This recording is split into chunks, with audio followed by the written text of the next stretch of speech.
Nice to see you again. I'll start off with the title race if I can, just to sort of, as we've gone into March now, the days are getting longer, we're getting a bit more sunshine, it kind of feels as if we're really in the business end of the season. Just how are you approaching it, and maybe how important are the last 3 results to send sort of confidence messages to yourself, get momentum back, but also messaging to your opponents as well, that Arsenal is just a team that keeps on winning?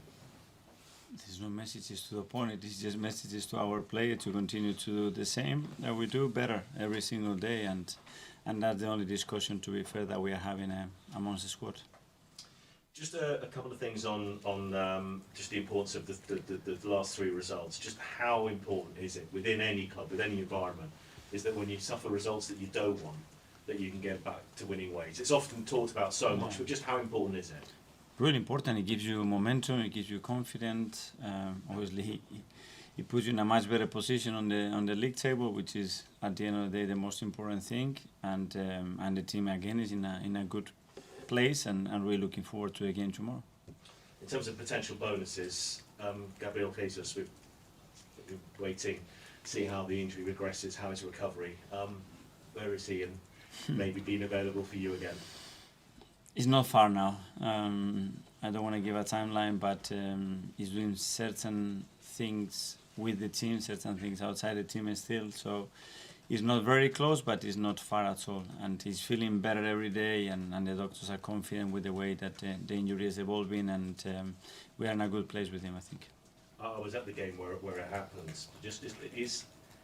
Is it as expected, the sort of the recovery and the process, or have there been bumps or positives along the way of his journey? No, I think it's been pretty straightforward. Obviously, at the beginning, we were really concerned with the possible extent of the injury, because we were talking about a few options there, and thankfully it wasn't that bad. But yeah, it was a long-term injury, requires surgery, and it's not pleasing, especially the first few weeks. But knowing Gabi, he's been through that before. His mentality is just incredible, and I think the team has done a really good job with him to put him in the position he's today. I know you're on a journey with the team this season, and have been since the project coming together. Just how important are a couple of players where there are potentially contract discussions going on, Bukayo Saka, William Saliba, etc.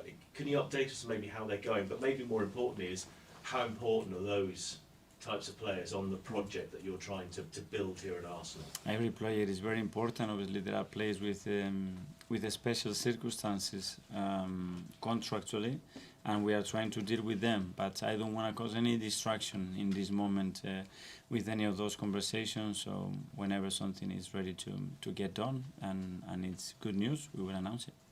Just a final one for me, if I may, just on the game itself.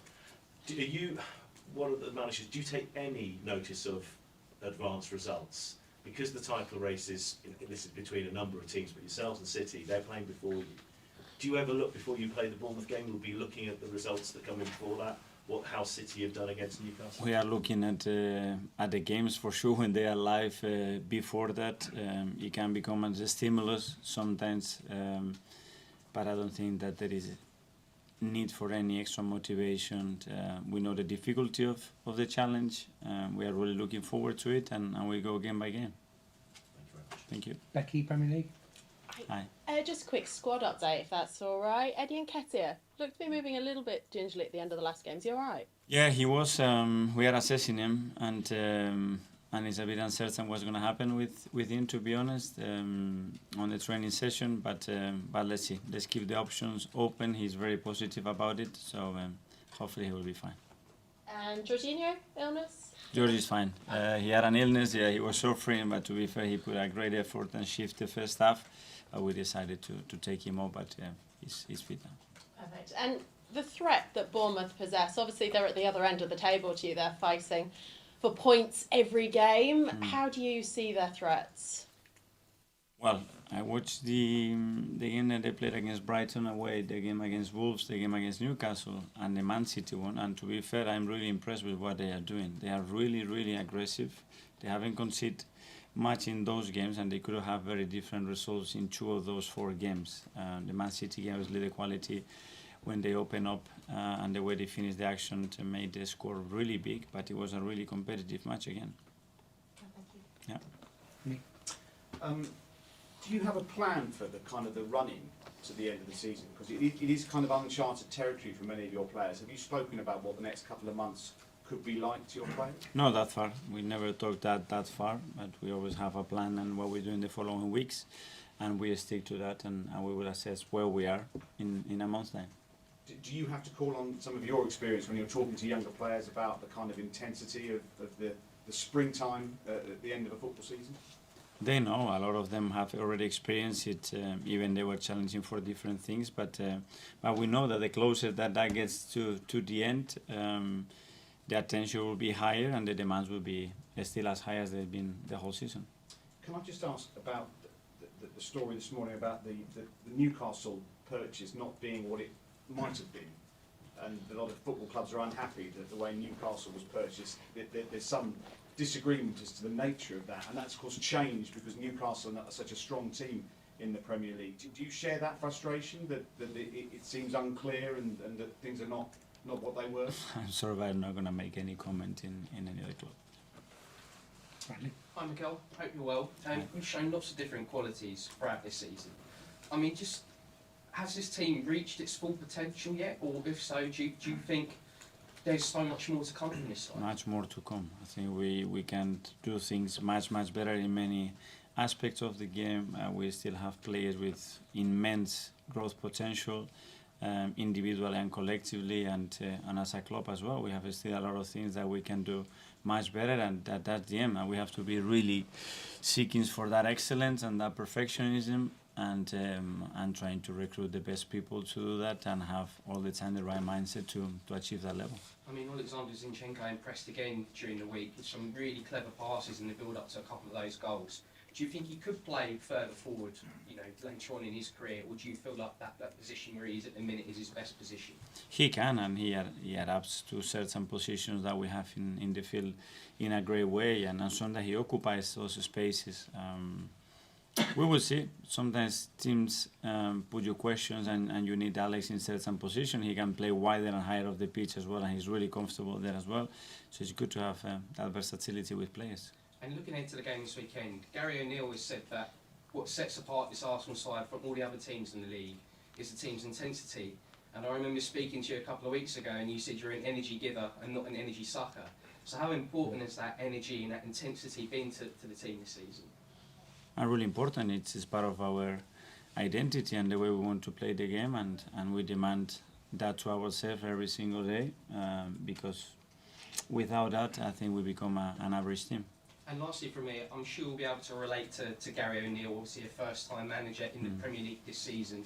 I mean, as someone who been worked in as assistant, and Gary has worked in the youth teams, how difficult is it stepping up being an assistant or working in the youth teams to managing first time in the Premier League? I know him for many years because we've been in the league together. Really impressed with what he's done through his career, and really impressed for the way he approaches every game, the way he sets the team and what the team is doing right now. I know him personally as well, so I think he's doing a great job, and it's great to see those managers at that age as well occupying those roles and doing well. Thank you. Best luck this weekend. Thank you. Mark? Hi Mikel. I know you don't want to put a time frame on Gabriel Jesus' return, but do you expect him back before the international break? So you want me to give you a time? We don't know. Yeah, I'm saying we know far away, but obviously he needs to do much more with the team. So let's see how the next week, 10 days develop, and we have a much better picture. Is it a mark on how well your team have done without him that if he was fit tomorrow he wouldn't necessarily be in the team, given how important he was before the injury? Well, probably that wouldn't be fair on him, because he was starting every single game, and what he produced for the team it was phenomenal. But it's true now that we need to see when he gets back, at what level he gets back, how we're going to fit him in, how we're going to load him with minutes and in which games, and then like everybody else, he wouldn't have to earn his place. But we know what Gavi can give to the team, that's for sure. Your first ever game as Arsenal manager was against Bournemouth. A lot's changed personnel-wise things since then. How do you think you've changed in that span as a manager from your first game to this one? Probably a better question for somebody else, not for myself to judge how I am. Do you feel that in that time you learned a lot? But given we've had COVID, you've had issues with players? You've gone through quite the mill almost, haven't you, since you started? Yeah, a lot has happened since. Obviously, I have learned a lot of things. I have had great moments with a lot of people. At the end, there are experiences in your life that mark you forever, and especially when you have a role like the one I have at the club, even more. But overall, looking back, I think it's been a really fascinating journey the last 3 years. Charles? Hi, Mikel. Sorry, just to quickly go back to Gabby again, but has he started any sort of full contact training with the players yet, or is it still not quite at that stage? No full contact yet. And when he does come back, do you envisage maybe an under-21s game first for him, so it ease him in, get some minutes, 45 minutes, for example? We need to see, depending how busy the schedule is and whether we have a space between games to fit that in, whether we feel he needs it and how much we're going to get from it. It's some questions, good questions, to ask in the next 7 to 10 days, I think. Just finally, obviously, you've got the Europa League starting up again on Thursday night. Is this the sort of time of the season now where you kind of look at this, you can almost play 2 teams each week? You know, you can kind of rest up for the Premier League and then swap for the Premier League, get into a rhythm of 2 separate teams almost for the two competitions. Depends. Obviously, we haven't had 2 teams available for the last 5 months, so we didn't have more than 16, 17 outfield players, so that would have been impossible. Let's see if we have the chance to do that, and we want to manage the rotation in that way. It's a possibility. But at the end, players have to earn the right to play, and not because you have 2 times a week, you cannot play those games. So we will see what we do. Claire? Hi.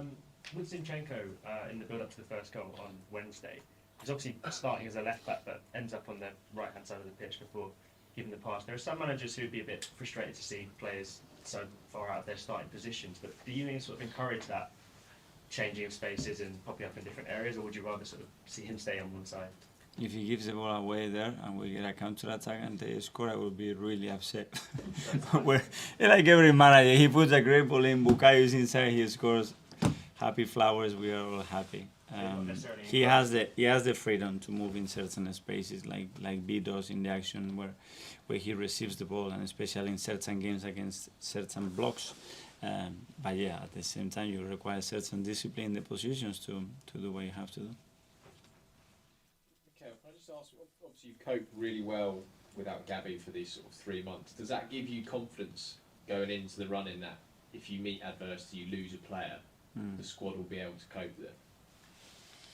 Yeah, because that was a huge blow for the team, first of all, because we knew the importance of Gabby, what he was bringing to the team, and the way he transformed the spirit and the belief, and at the end the level of performances that we could reach. But to be fair, the team made a step forward and players took individually more responsibility, and they were really keen to maintain that level, and we have done it so far, and it's really pleasing to see that players are not looking to find the right excuse or just look aside and expect somebody else to do it, but to take initiative and developing that leadership qualities, I think, is really important. Have you seen players grow without having a leader in the team? Someone like Martinelli, who obviously very close with Gabby, but now he's been out, he's scored 4 games in a row. Have you seen a change in those players when they've had to sort of fight without him?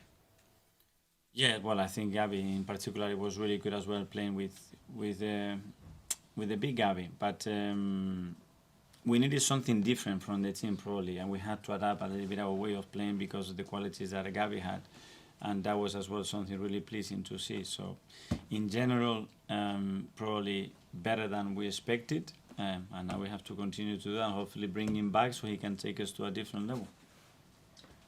Right, that's the live section.